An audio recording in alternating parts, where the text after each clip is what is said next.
Welcome to ഹെൽപ്പാറൻ. My name is Sinesh Shiju. എൻഗ്ലക്സ് ആർ സെൽഫ് സ്റ്റഡി ചെയ്യുന്ന എല്ലാ ഫ്രണ്ട്സിനും ഈ വീഡിയോയിലോട്ട് സ്വാഗതം. നമ്മൾ ഇന്ന് ഡിസ്കസ് ചെയ്യുന്ന ടോപ്പിക്കാണ് ഹൈപ്പോകാൽസീമിയ. കാൽസ്യത്തിൻ്റെ നോർമൽ ലെവലാണ് 9 to 10.5 mg/dl. ഇനി നമുക്ക് കാൽസ്യത്തിൻ്റെ ഫങ്ഷൻസ് എന്തൊക്കെയാണെന്ന് നോക്കാം.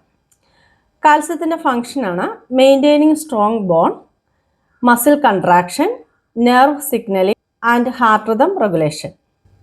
കാൽസ്യവും ഫോസ്ഫറസും റെസിപ്രോക്കൽ റിലേഷൻഷിപ്പിലാണ്. അതുകൊണ്ട് കാൽസ്യം കുറയുമ്പോൾ ഫോസ്ഫറസ് ഇൻക്രീസ് ആവും. അപ്പോൾ hypocalcaemia is equal to hyperphosphataemia. ഫോസ്ഫറസിൻ്റെ നോർമൽ വാല്യൂ ആണ് 3 to 4.5 mg/dl. അടുത്തതായി ഹൈപ്പോകാൽസീമിയയുടെ കോസസ് എന്തൊക്കെയാണെന്ന് നോക്കാം. ഫസ്റ്റ് കോസാണ് decreased intake of calcium and vitamin D. അതുപോലെ തന്നെ kidney disease, diarrhoea, steatorrhoea, wound drainage. ഈ കണ്ടീഷനിലെല്ലാം കാൽസ്യം ലോസ് ആകും. അടുത്ത ഇമ്പോർട്ടൻ്റ് ആയിട്ടുള്ള കോസസ് ആണ് പോസ്റ്റ് തൈറോയിഡക്ടമി ആൻഡ് പോസ്റ്റ് പാരാതൈറോയിഡക്ടമി. അതുപോലെ തന്നെ ഹൈപ്പോ പാരാതൈറോയിഡിസം. ഈ കണ്ടീഷനിലെല്ലാം ഹൈപ്പോകാൽസീമിയയ്ക്കുള്ള ചാൻസ് ഉണ്ട്. അതുപോലെ ആൽക്കലോസിസിൽ എപ്പോഴും ഹൈപ്പോകാൽസീമിയ ആയിരിക്കും. ആൽക്കലോസിസിൽ ഹൈപ്പോകാൽസീമിയയും ഹൈപ്പോകലീമിയയും ഉണ്ടാവും. ഇത്രയൊക്കെയാണ് ഹൈപ്പോകാൽസീമിയയുടെ റീസൺ. അടുത്തതായി ഹൈപ്പോകാൽസീമിയയുടെ സൈൻസ് ആൻഡ് സിംറ്റംസ് എന്തൊക്കെയാണെന്ന് നോക്കാം.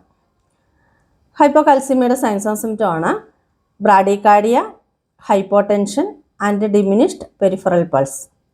അതുപോലെ തന്നെ ഇവിടെ ബ്രോങ്കോസ്പാസവും റെസ്പിറേറ്ററി ഫെയിലിയറും ഉണ്ടാകാം. അടുത്ത ഇമ്പോർട്ടൻ്റ് ആയിട്ടുള്ള സൈൻസ് ആൻഡ് സിംറ്റം ആണ് ഇൻവോളണ്ടറി മസിൽ കൺട്രാക്ഷൻ, അതായത് ടെറ്റനി. ഇവിടെ positive Trousseau's sign and positive Chvostek sign. Positive Trousseau's sign എന്ന് പറഞ്ഞാൽ ബി പി കഫ് ഇൻഫ്ലേറ്റ് ചെയ്യുമ്പം കൈപ്പത്തി ഉള്ളിലോട്ട് ചുരുണ്ടു വരും. അതാണ് പോസിറ്റീവ് ട്രൗസേഴ്സ് സൈൻ. അടുത്തത് ചെവോസ്റ്റക് സൈൻ. ഫേഷ്യൽ നെർവിൽ ടാപ്പ് ചെയ്യുമ്പോൾ ചുണ്ട് ആ സൈഡിലോട്ട് കോടി വരും. അതാണ് പോസിറ്റീവ് ചെവോസ്റ്റക് സൈൻ. ഇത് രണ്ടും ഹൈപ്പോകാൽസീമിയയുടെ ഇമ്പോർട്ടൻ്റ് ആയിട്ടുള്ള സൈൻസ് ആൻഡ് സിംറ്റം ആണ്. അതുപോലെ പേഷ്യൻറ്റിന് മസിൽ കൺട്രാക്ഷൻ കൂടുതലായിരിക്കും. അപ്പോൾ ഹൈപ്പർ ആക്റ്റീവ് ബവൽ സൗണ്ട് ആയിരിക്കും. അതുകൊണ്ട് ഡയേറിയ ഉണ്ടാവും.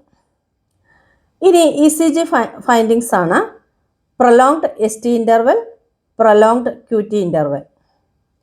ഇത്രയുമാണ് ഹൈപ്പോകാൽസീമിയയുടെ മെയിനായിട്ടുള്ള സൈൻസ് ആൻഡ് സിംറ്റം. അടുത്തതായി നമുക്ക് ഹൈപ്പോകാൽസീമിയയുടെ ഇൻ്റർവെൻഷൻസ് എന്തൊക്കെയാണെന്ന് നോക്കാം. First intervention increase calcium rich diet. അതുപോലെ administration of calcium plus vitamin D orally. Calcium orally administer ചെയ്യുമ്പോൾ എപ്പോഴും വൈറ്റമിൻ ഡിയും കൂടെ അഡ്മിനിസ്റ്റർ ചെയ്യണം. എങ്കിലേ കാൽസ്യത്തിൻ്റെ GI സിസ്റ്റത്തിൽ നിന്നുള്ള അബ്സോർപ്ഷൻ നടക്കുകയുള്ളൂ. അടുത്തത് കാൽസ്യം IV അഡ്മിനിസ്ട്രേഷൻ. ഇവിടെ നമ്മൾ പറഞ്ഞു ഹൈപ്പർ ഫോസ്ഫാറ്റീമിയ ഉണ്ടാകുമെന്ന് പറഞ്ഞു. അതുകൊണ്ട് ഫോസ്ഫറസിനെ എലിമിനേറ്റ് ചെയ്യാനായിട്ട് ഫോസ്ഫേറ്റ് ബൈൻഡേഴ്സ് അഡ്മിനിസ്റ്റർ ചെയ്യണം.